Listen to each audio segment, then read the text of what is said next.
Well, it's time to start now our panel focused on several Spanish technological success stories. The panel will be conducted by Mr. Roy Sardiña, manager partner at High Bar Partners and a successful venture capitalist and entrepreneur with over 25 years of investment and operating experience in the technological industry in companies like Steel Point Capital, Tasmania Networks, Ingrain Networks, and Broadcast Communication Systems. Roy, thank you for being here, and the stage is yours. Format for today is we're going to ask a couple of questions of each of the panelists. I'm going to introduce them here in a second, and then we're going to have a Q&A kind of towards the end. This is kind of a larger crowd than what we would normally do an interactive Q&A. It'll just be easier to probably ask the questions at the end. And so save up your questions, and each of the panelists is going to talk a little bit about their experience in either being an investor or helping investors, or being the investee or the startup guy who took money and capital and succeeded here in the United States. So I'm going to introduce my panel members and have everybody give us a snapshot bio. My name is Roy Thiele Sardiña. I am from Cáceres, Spain, which is the thing that I'm most proud of in life. Anybody who's ever met me knows that I consider it one of the most beautiful cities on the planet. I've lived in Silicon Valley most of my life. I helped start a small workstation company called Sun Microsystems about 30 years ago. In fact, the partners in High Bar Ventures, the B stands for Bill Joy, the A is Andy Bechtelsheim, and I'm the R. And we've together invested for the last 15 years. I helped start a company called Brocade Communications, Ingrain Networks, Tasmania Networks, and have been the lead investor in all of those. And I love investing. I love fixing companies. I like running them. And that's what I think that you'll hear when you talk to these panelists and hear what we talk about. This is a hands-on business. Venture is, in general, a hands-on business. And I think that the entrepreneurs in Spain have that experience. I'm going to start on my left with Carlos. I'm just going to look at Carlos, and if you could take that microphone, I think we're going to have to move it around a little bit. Carlos is the executive director of GOA, but I'm going to have him explain a little bit more what he does. Okay, so GoWex is a Spanish company. Was founded by General Garcia in '99, and today we're betting on Wi-Fi as the key driver of growth. And today we are the largest global Wi-Fi service provider by market cap, with around $500 million. We are trading in Madrid, Paris, and Wall Street through an ADR. And our business model is about providing free Wi-Fi to citizens and creating business around offloading, roaming, and geolocalized ads. So as a presentation, I guess that's enough. We'll talk later more in detail. Mike is next. Mike is the managing partner, one of the partners at Trident Capital. Mike. Hi, Mike Biggie from Trident Capital, where I'm a managing director. Trident has been around for about 20 years. We're a technology, venture capital, and growth equity firm. We have a couple billion under management, and our check size sort of ranges from the $10 to $30 million investment per company. What makes us a little bit different is we really double-click and focus on a few areas of technology that we go very deep into and try to have a proactive approach to investing, which includes a thesis-based approach. It also includes rolling up our sleeves and digging in and helping to build the company and add value. One of those areas is IT security, and I'll talk more about it later, and our investment in AlienVault. Julio from AlienVault. Yeah, hello. Thank you for inviting us here. So my name is Julio Casal. I'm from Madrid. I was founder of a number of startups back in Madrid. I was founder of AlienVault. I was the previous CEO also of AlienVault. And AlienVault is today a global vendor in the security management space. And this is the company that brought us here. I came 3 years ago with my family, and we live here ever since. And I guess I will talk about AlienVault deeper in this panel. Santiago? Yes, my name is Santiago Arano. I'm the North America CEO of Softonic.com. Softonic is a company founded in Spain 15 years ago, and it's the leading software download website in the world with over 140 million users every month. We had a very international approach for our expansion. In 2007, we started adding additional languages, and today we have over 10 different languages on our website and a very strong US presence. Hi, my name is Ignacio Fons. I'm a managing partner at Inverready. Inverready is one of the leading VC funds in Spain. We have funds, a couple of funds, one in TIC and biotech, and our mission is to find technology that can scale internationally quickly. We're good at spotting that technology, helping entrepreneurs understand what a scale entails. And also helping leverage our funds with as much public funding as possible, which there is fortunately abundance of in Spain. Actually, Ignacio, why don't you hold the microphone there? So my first question, Ignacio, is you have set up a team here in the United States to help transition Spanish startups to the United States. What kinds of advice do you give them, and how can you help them do that? Yeah, so that was not very much in the ADN of Inverready. Not since our investment thesis is to grow business internationally, we wanted to make sure that we were able to bring not to our portfolio companies what it really takes to grow internationally, and we're very fortunate to have some of our limited partners which live here in the U.S. and can kind of transfer that knowledge back to us. I myself was also living in the U.S. For 5 years, so we believe we understand very well what it takes to grow a business internet, what being big means in terms of go-to-market strategies, in terms of how you define your product, and that's the kind of things that we try to convey to our entrepreneurs. Also, it's very important, since the destiny of the companies we're going to invest in is the US or whatever other international market, that from the very beginning we look for people that can move abroad. We would not invest if somebody of the CXO team, either the CEO or the business development manager or whatever, has no good command of English, is willing to move his family to the US, and we're fortunate to find a lot of those people who have that mentality. So you found that part of the ability to get funding for these growing Spanish companies that have been funded in Spain in most cases is that they have to have a presence here in the U.S. Can you talk to them a little bit about what kinds of presence that you feel are important here and what the VCs find important here? Yeah. It is frankly a fine line that you have to walk in that respect, because we normally invest in teams in Spain which have which is where the technology of the company is going to be developed, and technology development in Spain is much cheaper than it is in the US. So you want to maintain that focus and that competitive advantage, but you want on the commercial side to be as close as possible to your final market.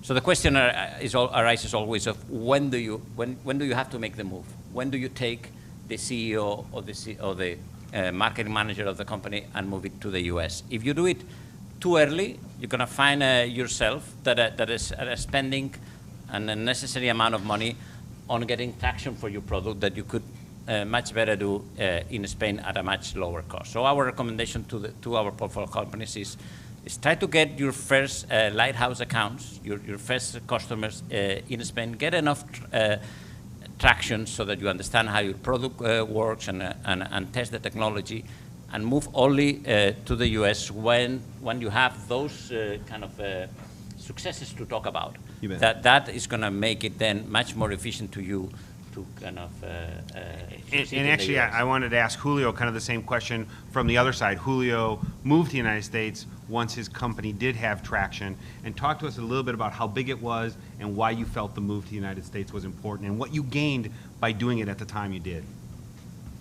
Yes, so that I can speak about my experience. So in our case, we created we created, I think we prepared very well the market, and we prepared very well the company before coming here. We never underestimated the difficulties that there is to come from Madrid, from a Spanish from a country like Spain to the US. So we created a disruptive. We wanted to always to find a disruptive way, a disruptive go-to-market, a defensive positioning that would allow us to compete with, because we're in the security space, which is a global market, and ultimately the big question is how are you going to compete with Silicon Valley venture capitals and the big enterprises in the US? Because ultimately you are always in disadvantage. You are in a competitive disadvantage. Whenever you're going to sell $10,000 in Spain,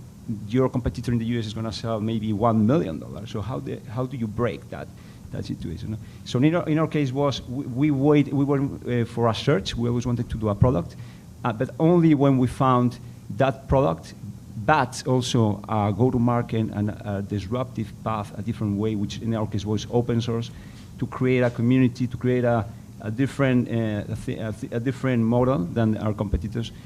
That's what it brought us here. So when we came to the US, that was year 2010, we had maybe 5,000 installed base US companies that they knew us, that they were using our software, that they wanted to have a professional version. So it was pretty, it sounds stupid, it was pretty easy, but because we had prepared for 7 years very well that landing. So that's my model. Of course, there's many ways of doing things, but that's how we did it. And the success that you typically see here in the United States is driven by the size issue. I think that the risk profile that venture capitalists look at is if you're still waiting for the product to be developed, or you're waiting for the first batch of customers, and that risk is in Madrid versus that risk being in Sunnyvale or Palo Alto, the U.S. venture capitalists will always take that risk locally, because I think somebody joked we like to ride our bikes to our startups. Personally, I don't know that many VCs who ride bikes. Might get their socks dirty or something. But my joke was that all of us drive electric cars now, so the range of my Volt is how far I'll drive to take a look at a deal.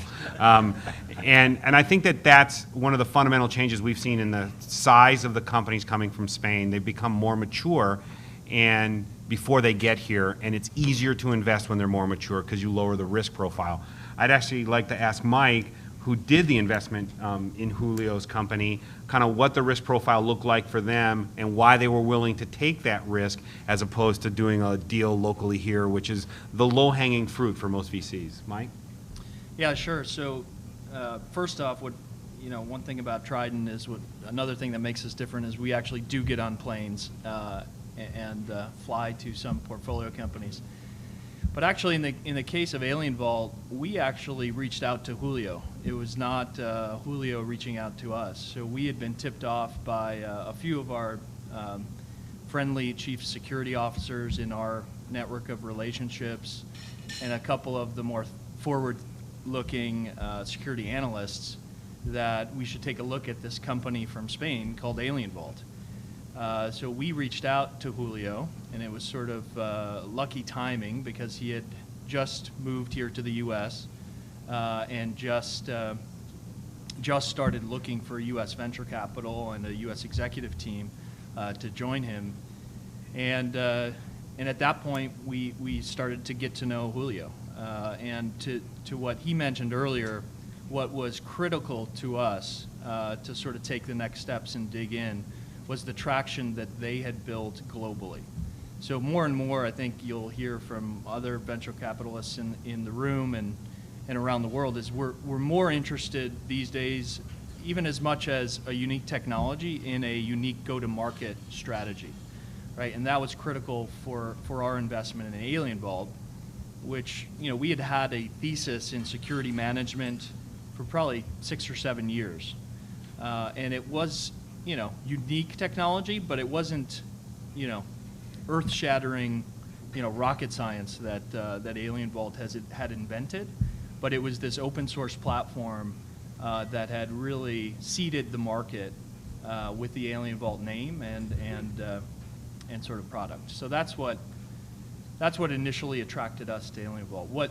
As we got to know the company and as we got to know Spain, there's several things that really attracted us to the leverage that Spain provided for the company. So number one, I'd say, is the government support. So, from an early development perspective, Julio was able to attract, grants and low interest loans from ENISA and other organizations in Spain that really helped, subsidize the early equity that was required to build the technology. So that's number one. Number two, which we talked about on the video, is the talent. I think it's certainly an under-recognized geography in terms of the level of engineering talent and human capital in the area. AlienVault has now 60-ish engineers, both in Madrid and Granada, at a fraction of the cost of what it would take here in the U.S. We've also found that employee base to be very loyal. They're very passionate about their company and want to see it succeed.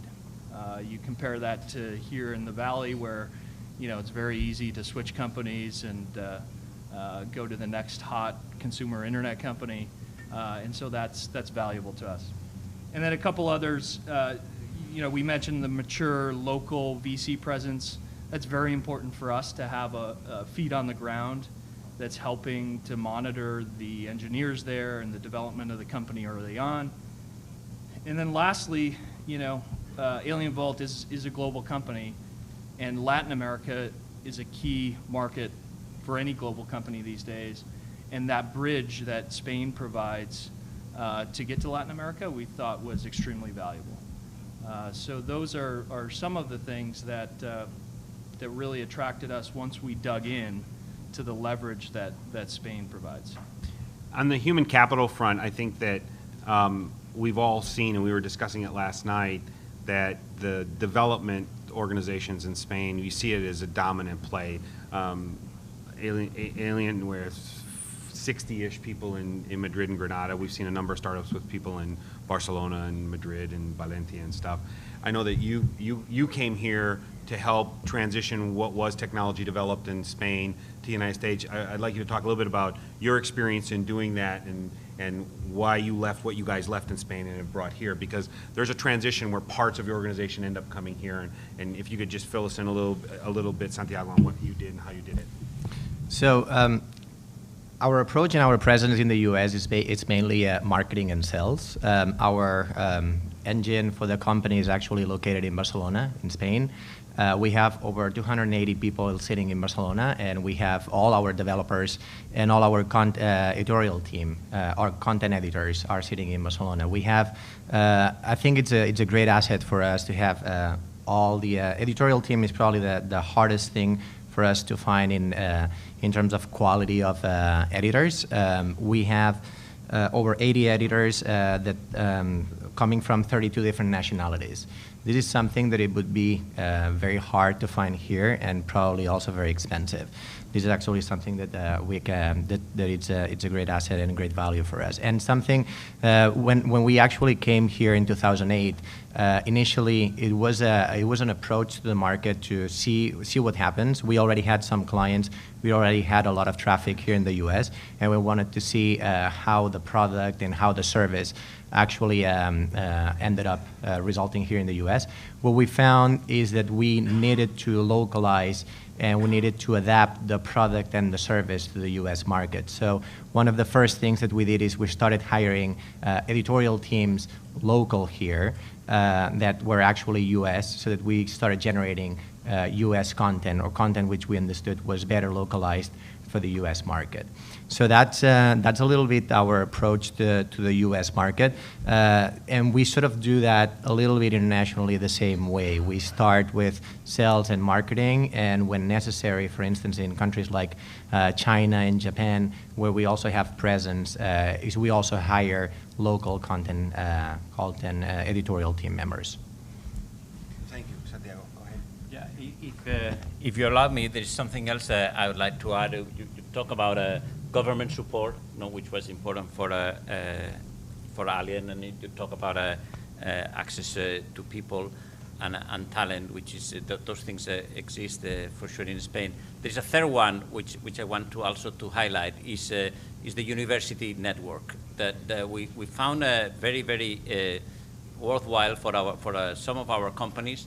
The fact that the technology that we invested in was developed in the universities, and there are very good ways to extract, to transfer that value from the universities to the private sector in form of royalty schemes, which are very competitive, let's say, and convenient.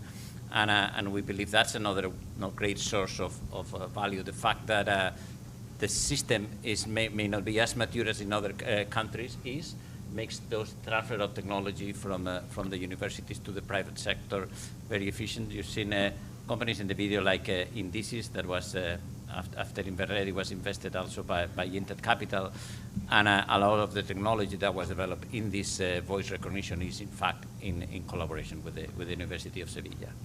I know that large footprints in Spain transition well, and GoEx is a perfect example of that. They had really developed a Spanish presence in a really kind of special way before they went international, even outside of the United States, before they came here.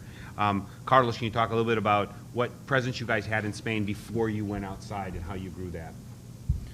Absolutely. So I think we were building a platform, a tech platform, that was enabling us to scale very fast in creating this model. The model is about, we offer free Wi-Fi to citizens with joint ventures with municipalities, and we are building two platforms on top. One is the roaming uploading platform, so we sell the access of this platform to telcos, which are struggling with wireless capacity on 3G and 4G networks, and find in the Wi-Fi aspect a way to drive down their OPEX or CAPEX. And on the other side, we have a geolocalized ads platform, which enable us to offer a very segmented and targeted ads to all sort of advertisers. So all this to tell you that we've built an important platform in Spain. We've built up a presence in Spain in around 30 to 40 cities in there. And then we were exporting this to the rest of the world. So today we have presence in 70 cities worldwide, cities like Paris, Hong Kong, Dubai, New York, or Buenos Aires. So we are covering different continents, and we are targeting to be present in the largest 300 cities worldwide. So once you build a seed from a technology, let's say, perspective, as well as organizational perspective, it's very easy to scale. Most of our back office and technology is in Spain, but as I said, with a platform-based model, it's very fast and easy to do it. So, what I wanted to ask Mike again, when you made that investment decision, what factors did you consider were going to be different because of the international company and that its employees weren't all U.S. based, which we're seeing more and more companies with an international presence, whether it's in Eastern Europe or in Asia, with developers, and Spain. So, Mike, can you talk us through that real quick? Sure. Yeah. Two things that we were concerned with early on. One was sort of the legal structuring of the company and how most U.S. venture firms like to invest in a U.S.-based entity, right? So when you're investing in a company that's either an LLC or a corporation in another geography, often U.S.-based investors will try to create a new entity here in the U.S. as either a subsidiary or the parent company and structure that legally. And what we found was pretty surprisingly that Spain was very friendly. And there was a relatively new process that we sort of helped pioneer with Dan Green, who's in the room, who was company's counsel, to re-domesticate part of the company here to the U.S. And it was a very seamless, tax-efficient, and cost-effective way to create a U.S. entity while maintaining a very significant Spanish branch, which all of the engineers sit in, obviously in Madrid and Granada. But that compared to other locations was much easier to pull off, frankly. So that was one thing we were afraid of whenever we invest in an international company. The second is the people, right? I mean, the culture and the culture differences. And in our business, you know, when you're in the trenches every day trying to, you know, add value and build a company, you have to have a cultural fit and get along with the folks you're in battle with. And I'd say that's one huge positive again of what we found with Julio and his Spanish team and other co-founders is, you know, a real passion for the business, very loyal, do whatever it takes. I mean, again, this is not the Valley, so many of these folks don't have a second, third, fourth chance to go try it again in the next endeavor. next iteration. Right, right. So, you know, this is their shot. So they treat it like that. And, you know, I'd say that the ethics, the value of the people has been a huge plus for us in you know, progressing the company forward.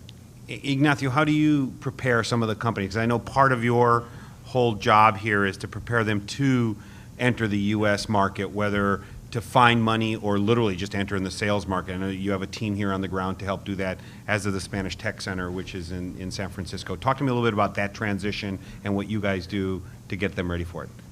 One of the things is you want to make sure that that once they meet who's going to be their U.S. VC, that it's an easy conversation. So we try to explain the entrepreneurs what the next shareholders agreement will be like, and we try to structure the company in ways that will make that transition as easy as possible. So that entails explaining people what a liquidation preference would be, etc. All the standard terms of what you call a U.S. VC contract.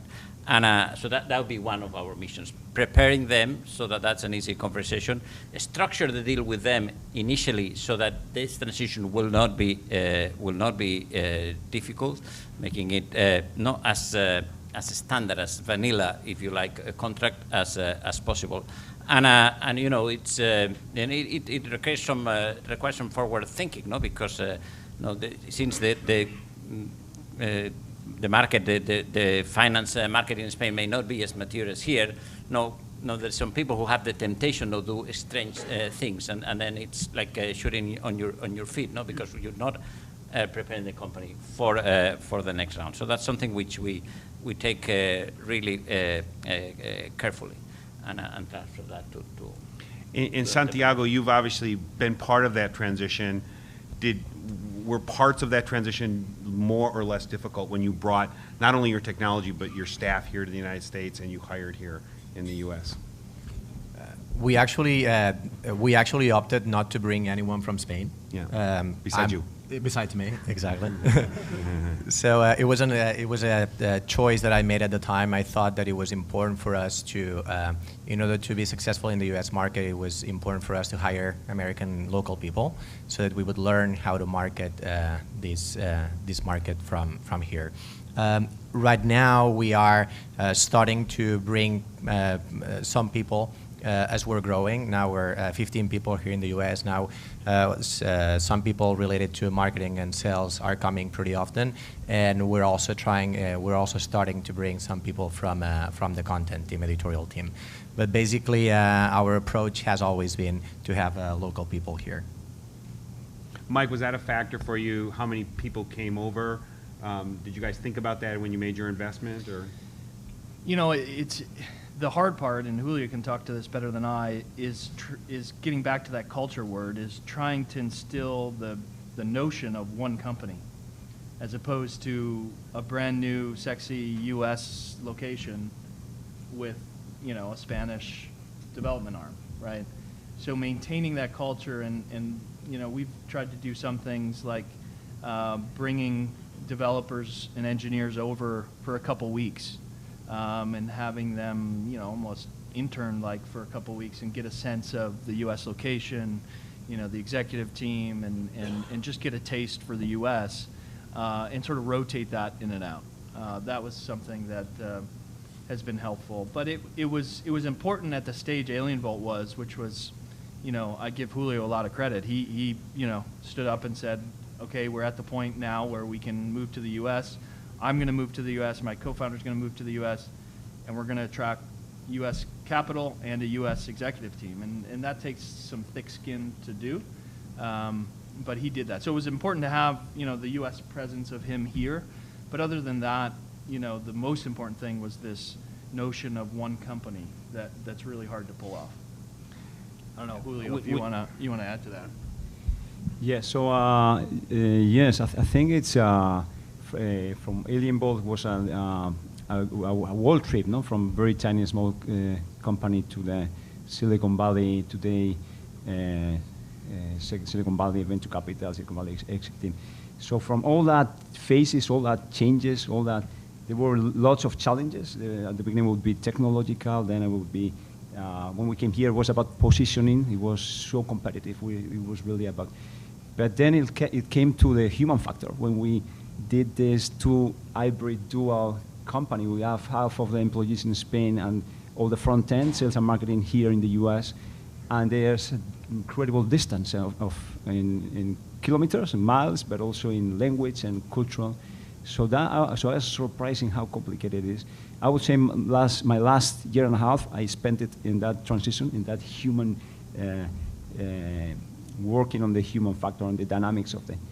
But anyway, so we did it. And that's working. But I think it has great benefits. Apart from that, then you have this, again, this dual company with a footprint in Europe, in LATAM, we're selling also in Europe with all the knowledge, unique capacity to sell that you have here in the Silicon Valley, and then and I love it. I think it's a great model that hopefully will be repeatable. And also I would tell to the U.S. venture capitalists, it's somehow like bridging a gap, no? Bridging a gap between the Spanish talent, which is obvious, and the capacity to sell in the U.S.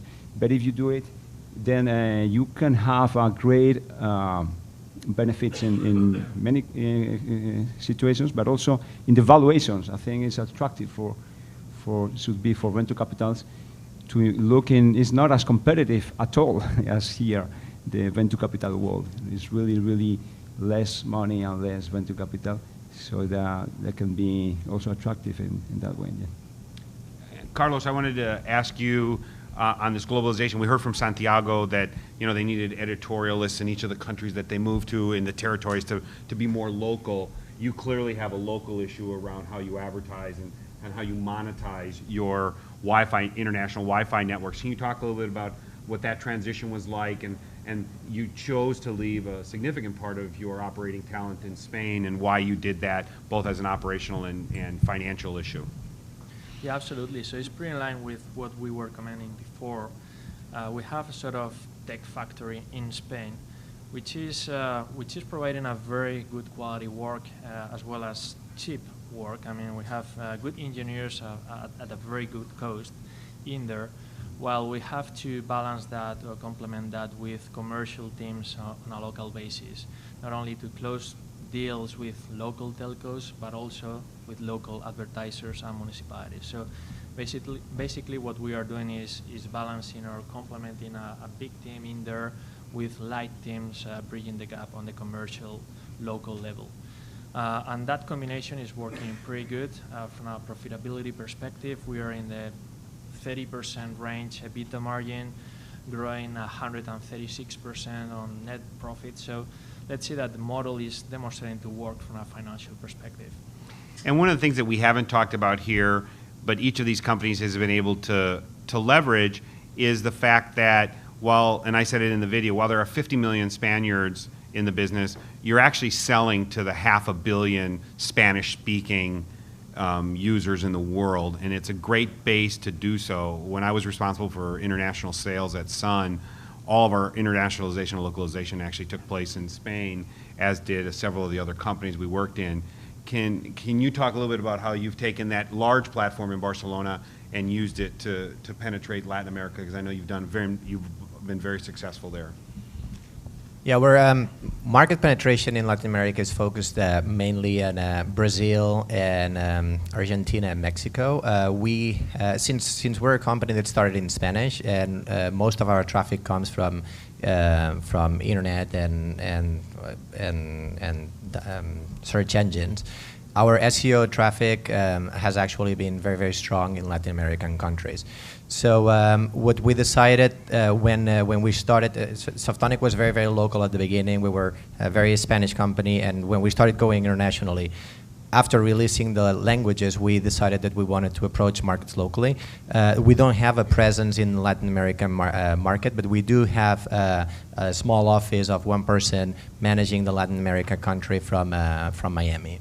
So that's a little bit how we're doing it. And now we're planning on opening an office in Brazil this year, but this is on the plans for later on this year. Many of the tier one of the reasons I brought this up is many of the tier one VCs here in Silicon Valley have opened up operations in Latin America because they recognize that it's as Latin America races toward having a very large middle class on a consumer basis and on an economic basis, they're seeing an awful lot of growth there at a time when other parts of the world are seeing a more stagnant growth rate.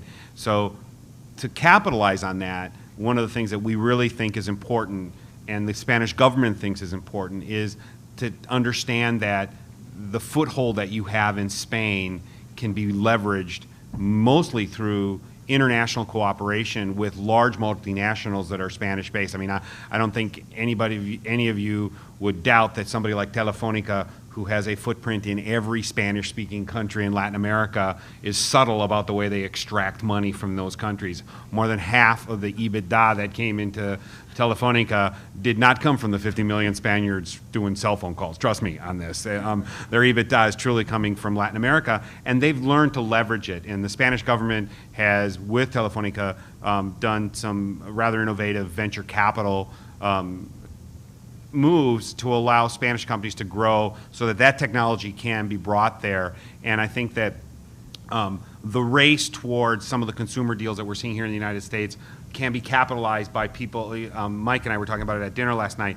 As you invest in Spain, what you really get is, as I said, the 500 million Spaniards around the world, Spanish-speaking people around the world. Can you talk a little bit about, I know, Ignacio, you guys have talked about this in your... Yeah, it is through an advantage. We have a few portfolio companies that have already established subsidiaries in Latin America, and so it's great because it gives them access to a much bigger market. On the other hand, I sometimes look at it with mixed feelings because it distracts them also from an even bigger market, which would be the US. And so you have to be very, very conscious about where is your technology advantage, and if it is one where the go-to-market is important and maybe the language is important, just we incent them to go quickly to Latin America. But if in the country what they've developed is unique in terms of the technology, the product itself, and then it should be able to be sold in the largest market, and the largest market is the US, and we don't let them get distracted with this theoretically easy access to the US. So it's something which you have to kind of look at it carefully. One of the things that Ignacio just said that I think is important when you understand this is the go-to-market strategy in many of the countries that don't have a well-developed infrastructure is really a great play for kind of the whole open systems platform. And I think that Julio can talk a little bit about how having that Spanish-based and being able to take it to Latin America has really worked out. Julio? Yes. So, well, first of all, we do a lot with Telefonica. It's true, Telefonica was so important for us, for the company, from the beginning in all history of the company. So we are selling there maybe in 10 countries, and we have security operations centers, and we have a great agreement with them. But then on the open source side, it's true. It's interesting to see how in the Europe and also LATAM and emerging markets, they see open source as a value proposition for them. That open source is enough. I mean, this is a product is open source that they can buy that, but that's not here in the US. In the US, you tell them, hey, this is open source. They say, okay, don't tell me about the color of your car. I don't care. Tell me about your product. Tell me what your product. So it's we found that that was the biggest challenge when we came here to the US. So LATAM was great on the open source side and the culture and the mind of the people from. Ignacio is going to give a comment on it, and I want Carlos to come on it, because in the ultimate, as you evolve, if you take a look at what GoWorks does, where they go and Wi-Fi a community, the communities in Latin America that have very little connectivity starting out don't start with the AT&T infrastructure and MCI infrastructure that we started with here in the United States. It makes a difference, and I want him to talk about that. But Ignacio has a point, and then we're going to Carlos. Yeah, just wanted to finish on the Latin America versus the U.S. Comment. We had already 2 exits or second investments with U.S. Companies. We're working on another 4. All these 6 dealings, they're all with companies that are in the U.S. Right. All our portfolio companies have business in globally, Latin America, and the U.S. But there is a strong correlation between finding money for a second round or being bought and having a strong presence in the U.S. This might be. I think that's clear that the Latin American venture community is probably even less developed than many of the European countries, which is why the U.S. presence is really important. But again, I don't think you can minimize the fact that you worked with Telefonica, got you the 10 countries. I'm an investor in an email company called MirrorPoint Critical Path that Telefonica is our largest customer, and they literally, when they bought into some of these international mobile companies, took our email platform with them because it's scaled well. And I think that the Telefonica part really works. And Carlos, I wanted you to talk a little bit about how your history of working with carriers helped evolve that international strategy in the U.S. as well as in all the other countries you did it with. Yeah, absolutely. So, well, we were mentioning about our ability to go in Latin American markets. So, at the end, our view is Wi-Fi is like water, or should be like water, available to everybody. It's a basic need. It gives access to internet and by extent to the culture to everybody. And linking this to the emerging markets, Wi-Fi is a good way and a cheap way to provide internet access to everybody. And there are, in Latin America especially, some countries in which there are some challenges for everybody to have access to internet. So that tied with our, let's say, cultural leverage in order to create business in Latin America, enable us to be present in all set of key markets in there. Argentina, Brazil, Costa Rica. We are working in Colombia and Chile. So it has been for us relatively natural to evolve to Latin America once having created the seed in Spain. That's about it. At the end, what we have is a virtuous circle in which we create more networks, more users, more business, and more sustainability about the model, more credibility, and once that's created, it's easy to explore the model to other places. Thank you.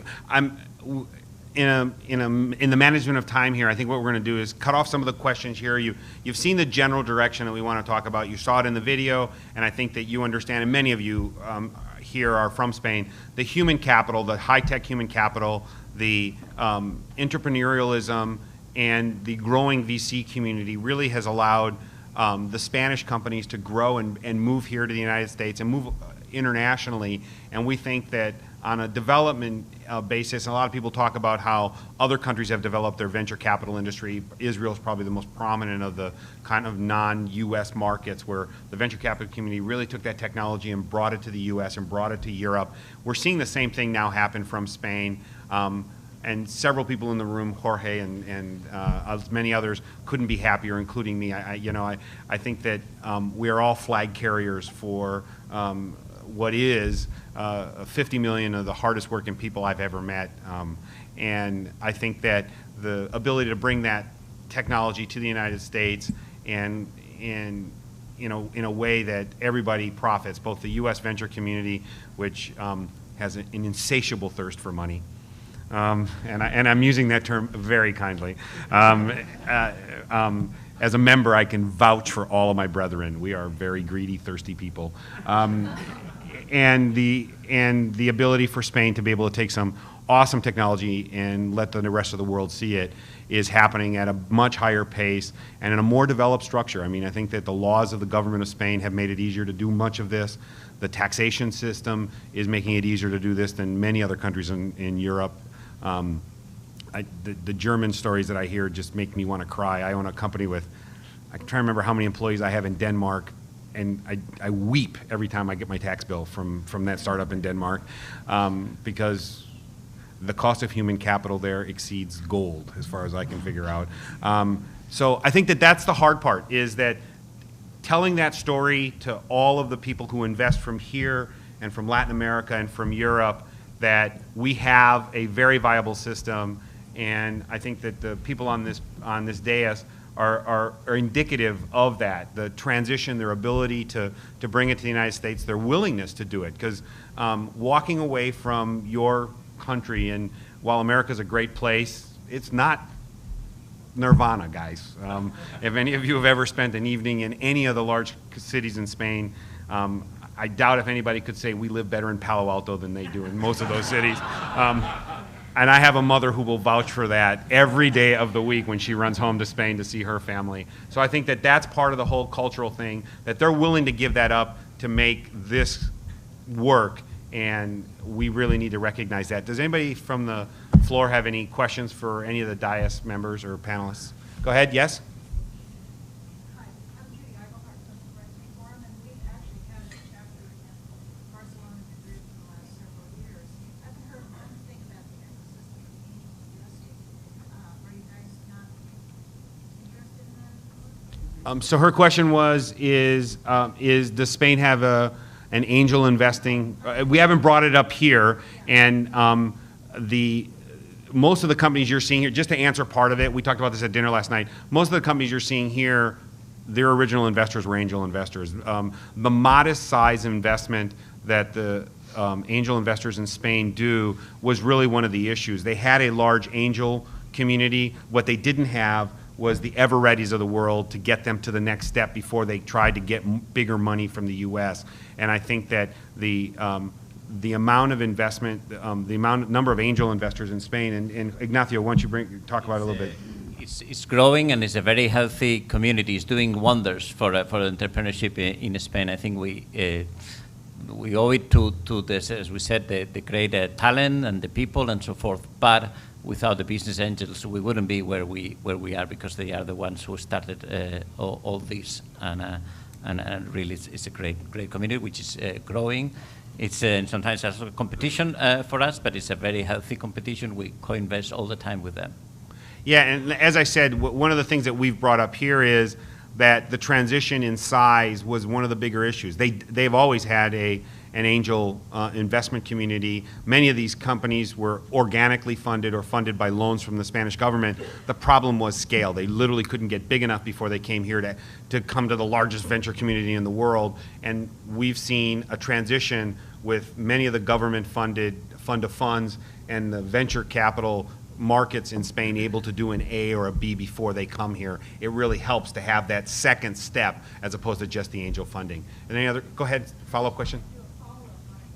Some angel owners, ours included, are now able to syndicate deals through our series of chapters. And I think it's wrong to assume that their own small investment, we've invested up to $11 million in a pharma company.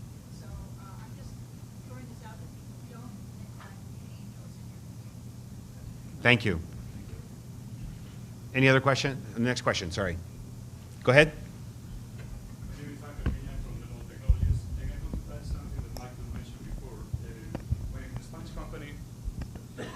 When a Spanish company comes here to Silicon Valley, and we've been already here for 7 years, and tries to address the investors for finance the global growth, what do you guys, from the investment side, want to see in the legal structure of the company?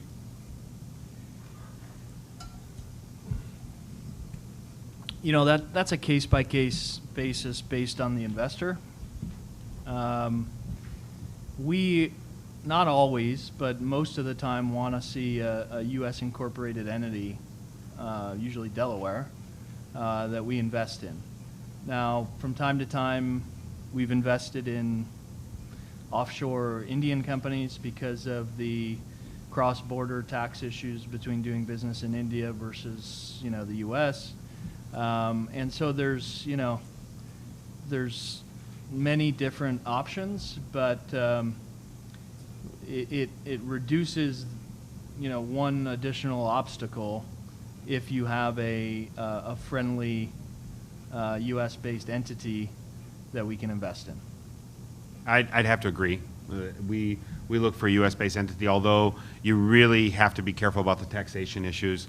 When done wrong and guilty, it just costs you way too much in taxes to do it not the right way. For example, I remember one of the times we moved the assets from one of our foreign entities to the U.S. so that we would have a lock on them in case anything happened, and we paid on the way in and we paid on the way out. We just kept paying. So you have to really be careful about it. But in our case, we prefer to invest. And in fact, I'm trying to remember in all the international deals I've ever done, there was a U.S. entity in which I invested. Yeah, and I'd say get counsel as early and often as you can, and usually second opinions on that counsel is, just get all of the facts and alternatives on the table, and then go talk to a couple, VCs, including myself, as to which option is best, and prepare early, I think, is the advice. Yeah, that's great advice. Go ahead. We've heard a lot about Spanish companies coming, but I'm wondering, also, could you speak a little bit to you, Roy, and Michael, how can we incentivize U.S. companies actually to go, and I'm sure many of your investments are looking to expand internationally. What's a good way to help them think of Spain? I work with U.S. companies from Silicon Valley who think of Europe initially as London, and Heathrow is the end of the world for them, basically. And how to help them see that there's a market there, and Spain is a great hub for them to grow. The other way around. We've talked a lot about Spanish companies coming, but how about expanding internationally for your one thing US that companies? AlienVault's doing, and Julio can talk about this, is working in country to create innovation consortiums of buyers. So we invest a lot in security, so it's often the chief security officer who we take out to dinner.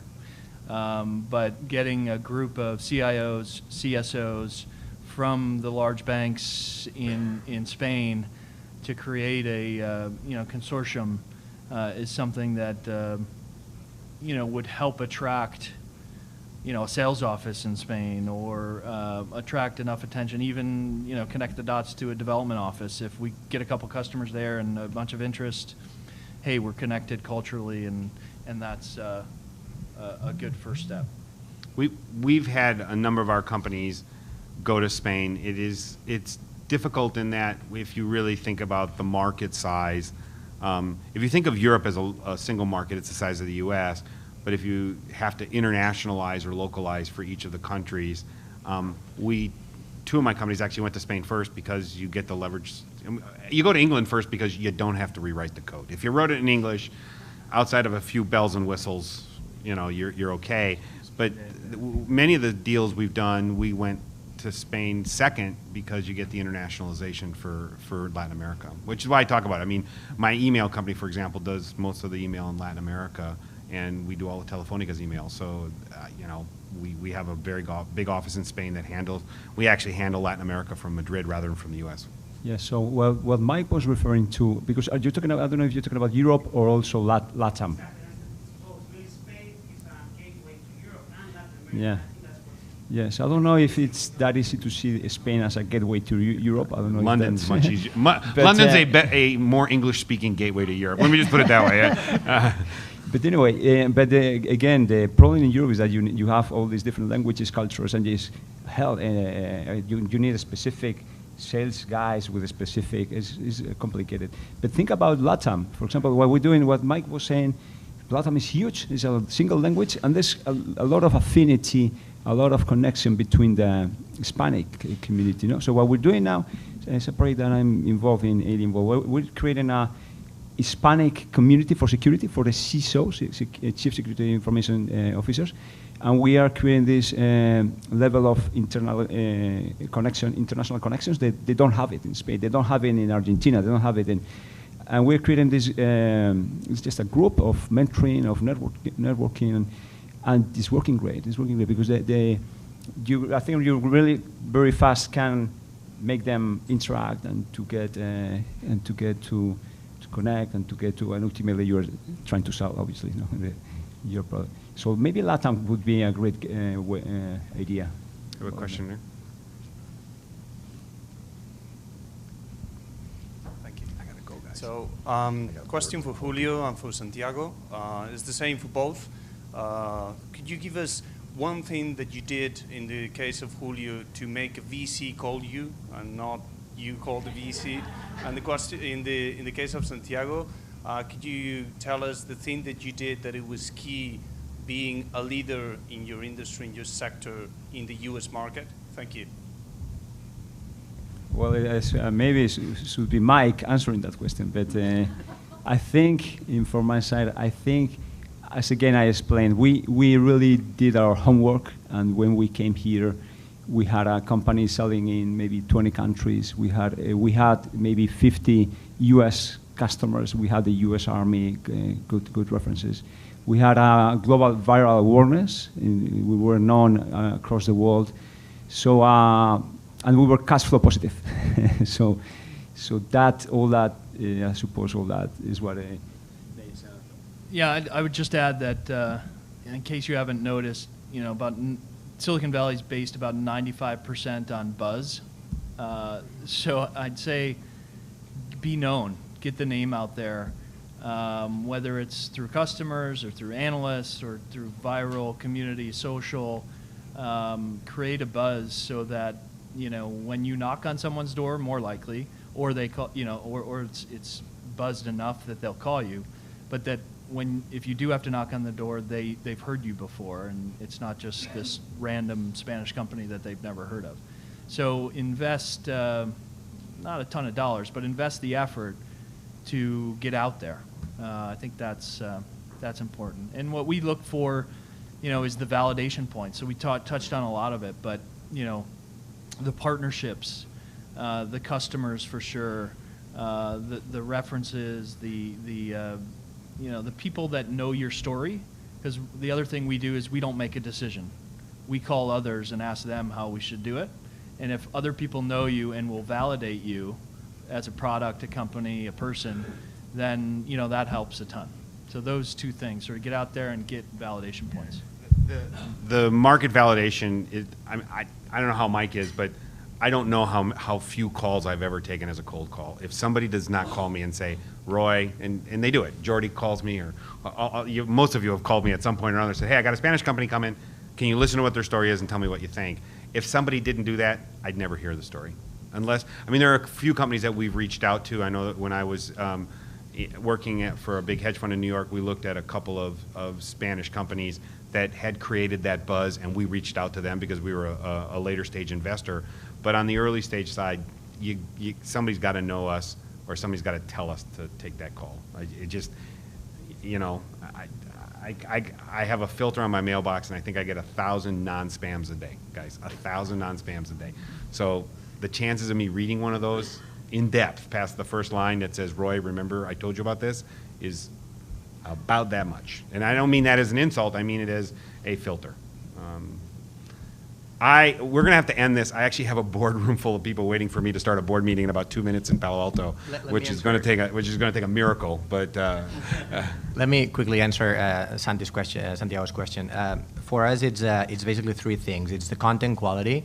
Our approach to market is a little bit different from our competitors. We review almost every single product that we upload. There's also a very important thing, which is how long you've been in the market or in a specific language. We're really, really strong in Spanish because we've been 15 years doing that. In the US or in English, we've been doing that for 8 years now, actually 9. And the third thing I would say it's local taste, which is adapting our product and the service and the quality experience of the quality of the experience to the U.S. market and to the U.S. audience. Sorry for that. No. Jorge, you want to close real quick? Sorry.